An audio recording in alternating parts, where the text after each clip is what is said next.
L'examen du contrôle technique a été durci en juillet 2019 avec l'apparition de nouveaux contrôles sur les émissions polluantes. Cela concerne surtout les diesels que l'État souhaite évincer peu à peu du parc automobile. Si vous avez un doute sur la nature des fumées à l'échappement de votre voiture, adressez-vous à un garagiste avant de passer l'examen.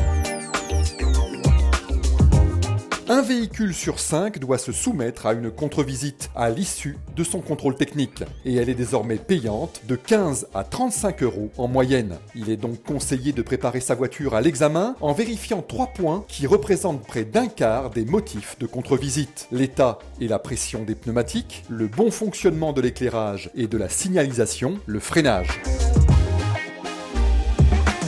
Pensez à retirer de votre voiture tout ce qui peut gêner le contrôle. Videz par exemple votre coffre pour en faciliter l'accès et enlevez siège bébé et rehausseur. De toute façon, le contrôleur a obligation de les retirer pour vérifier le bon fonctionnement du système de retenue. En revanche, il n'est pas autorisé à les remettre en place, question de responsabilité.